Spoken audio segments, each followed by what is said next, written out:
I got the gate open, so little Hazel is out eating grass, and she knows now that this is her house, her little pen, or her paddock.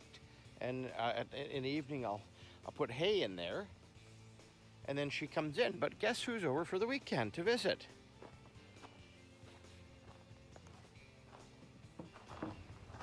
Hi, Ryder. How you doing, buddy? Hi, Ryder. Look at you. My goodness, you are... Don't. Come on, be nice to me. Come on. You want out. He wants to go out, and he wants to go to the grass field. So I'm not going to film that, and or be able to film that, and do that at the same time. So I'm going to enjoy a few minutes with Ryder. Hi, sweetie. Oh, he's such a good boy. He's such a good boy. Look at his eyes. Look at his eyes.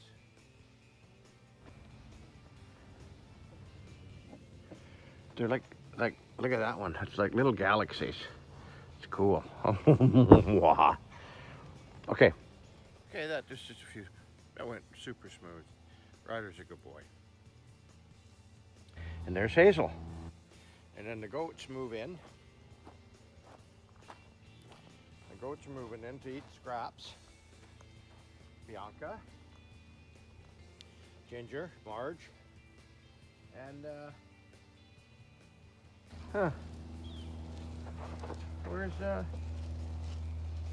Ginger? Oh, right there. Okay, you guys, I'm gonna go into the studio.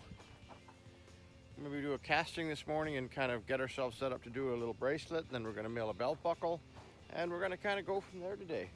Maybe we'll do a video too on gonna dig up the ground right here, right down there, dig up the ground a little bit, put a post in there. I got a gate already.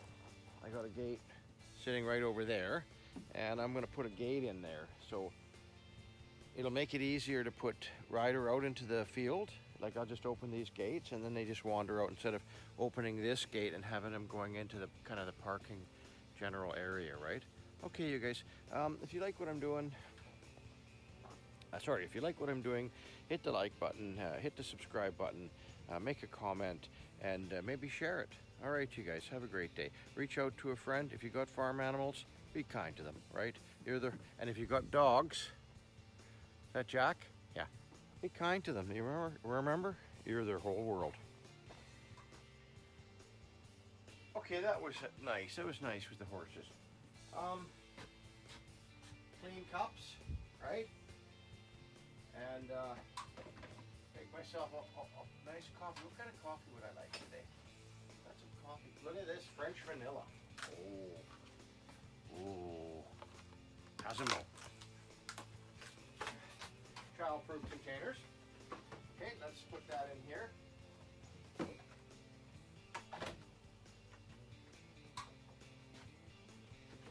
And it's a Walmart brand. Tastes great. It really does. An almond beverage. It's low in calories, hardly any fat, low in sugar, low in sodium. It's almond milk. Almond beverage. You're not allowed to call it milk. An almond bev. Okay, so I got the oven on. That was a nice cup of coffee. And we're going to do a casting. And then we're going to work on the bench for a little bit. And we're going to put together a nice video for you guys. And I got to get back at her. Okay, so we're ready to go. Look at this. My favorite cup from my old cabin. Oh, that's good. That is good. Okay. What do we have to do? Safety glasses, silver, gloves. Wear some gloves, you guys. Find yourself a nice thin pair of gloves when you're doing your casting. Get used to wearing them. Just like for casting and things like that. I think I might have told the story about 800 times. I bought a box of these. I just love them. 144 pair. Okay, so that's right. Oh, you can see. That's where the spring catches, right? So 1, 2, 3, 4. A little bit of oil on that. Not much, just a little bit. Okay. Remember, I tell you guys, before you put it away, before you put it in the oven, just check to make sure that the openings and everything's clear. There's not a bunch of junk in there, right? Okay.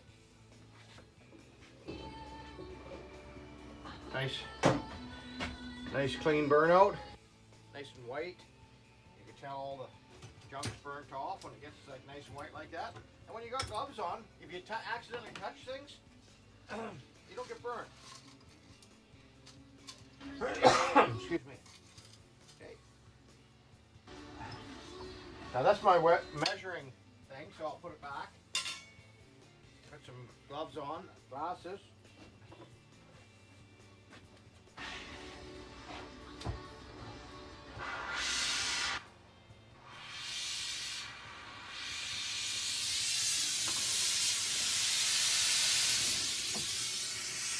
Now the crucible's already at a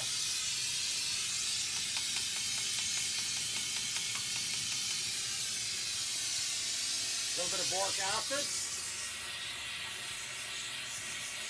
It helps absorb the oxygen, and like I said, the crucible's already up to over 1,000 degrees, so it really benefits to do it like that. The crucible in the oven, your metal melts a lot quicker.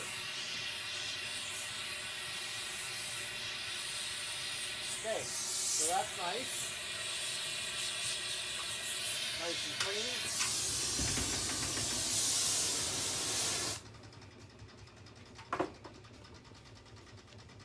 So I'll get back to you in a little bit. Oh, look at the sun shining in. Okay, here we are about 5 minutes later.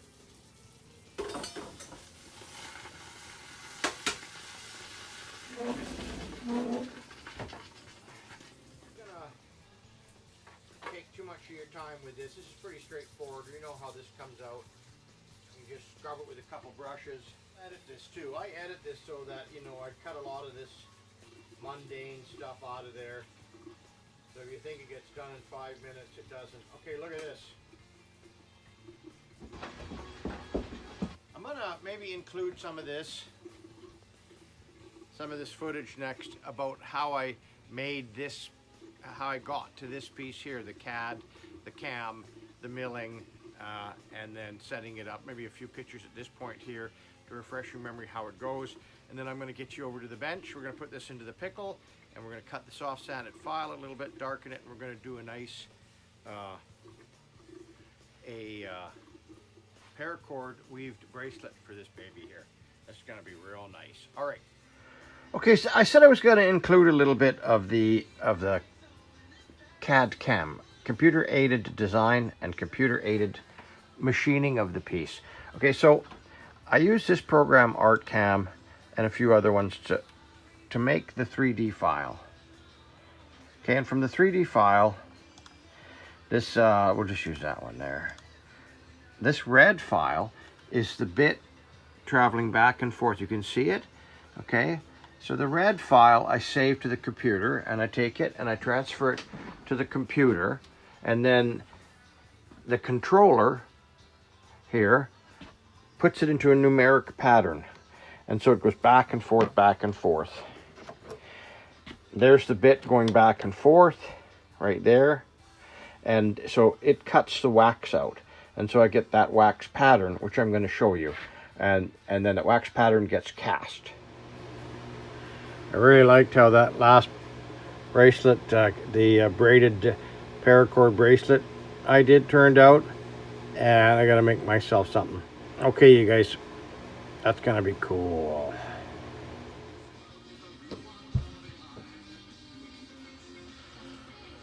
So I'm gonna turn the pickle pot on, get that going, get the saw out. Let's not even waste any time, let's just get at it. A little bit of wax on there.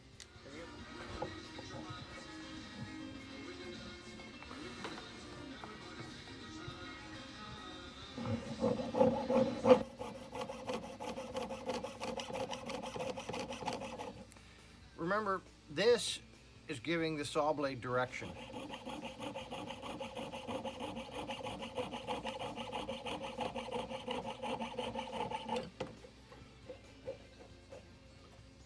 You see how I'm tapping up against the edge there, and how my saw isn't this way, it's this way. So I know I'm not undercutting anything. Nice. And the cut stroke is on the way down.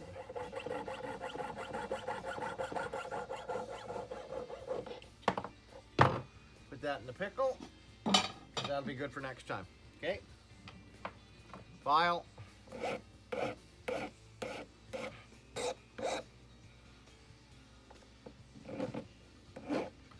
Now, this piece is going to be rustic looking. I want it to be, I'm going to darken it. I'm going to antique the whole piece. So I don't need to have a real, I'm going to antique this so it's really dark with an acid. And I don't know whether or not I really want to even do anything else to it. Like, I'm going to sand it a little bit, file it a little bit. I'm not going to polish it. I'm going to kind of keep it at a maybe, what do I got around here? 240, a 240 grit sandpaper will be nice because it'll keep the patina on there longer. Like these little ridges for the patina to go into. If you make it super smooth, I find that the antiquing pewter kind of comes off quick. No. Okay, so let me just do a little bit of sanding. I'm going to do a little bit of sanding with this, and I always wear I wear a mask.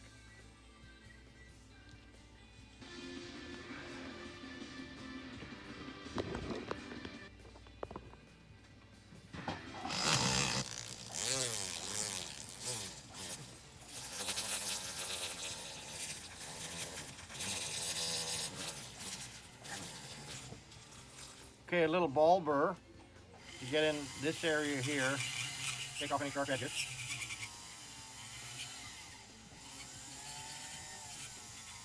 Okay, I got a little sidetracked. That's better. I like this a lot, and if I like it a lot, I know there's going to be others that like it too. I had such positive feedback from the elk tooth one. I won't be making any more of the elk tooth ones, just so you know. That was for, a friend of mine. But this, I remember making this just a tad bit larger because I was going to make a mold of it, because the molds shrink a little bit, right? So let's get down to it. This video, I don't want to drag this video on too long, but it's going to be probably long enough. So we're going to show packing the mold. So make sure you remember where the X is. Now with this piece, I want to make it a little thin, right?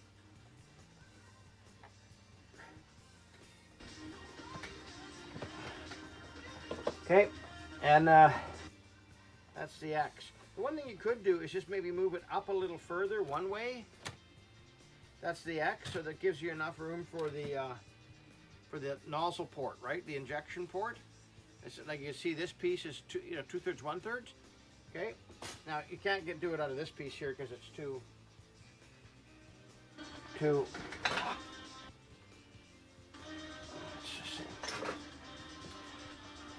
And press that in. Press that in. Look at that. Okay, so now let's get another piece of this.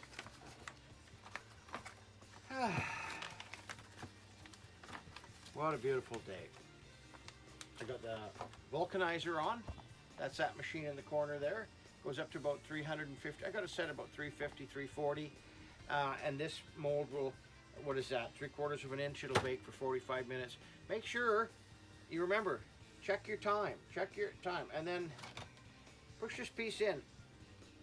Okay, and then this piece here, push that in. Okay. Okay. Okay. Let's get a little bit more on top of there. maybe. Yeah, that should work. Okay. Put that away. Put that on top of my favorite go-to book. My favorite go-to book, Jewelry Casting. It's got all sorts of great stuff in there. See if you can pick one up. This is oh, I don't know. This is 1977. But this information doesn't really change. The material changed from non-vulcanized rubber to these silicone-based stuff. Boy, this shouldn't even say anything. This stuff's gotten expensive. When I first started buying this at Conosil, it was like $60 a box. I was downtown and I said to the lady, well, what's the Conosil costing me these days? I didn't need a box quite yet, but I will. Maybe next week I'll get a box. $144. Yeah, great. Okay, so that's packing a mold. When that heats up to 350, should be about 20 minutes or so, I'll squeeze it in there, and then I think this video will be long enough today. We'll kind of get something happening, and we'll come back to this, and we'll do the bracelet, and we'll do the weave, and then we'll show it on.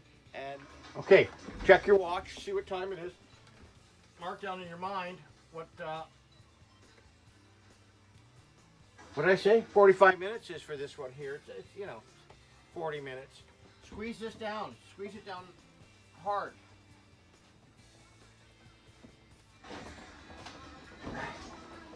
Okay.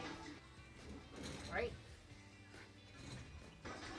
That's your vulcanized rubber mold setup. That's packing the frame with Conosil, and have a great day.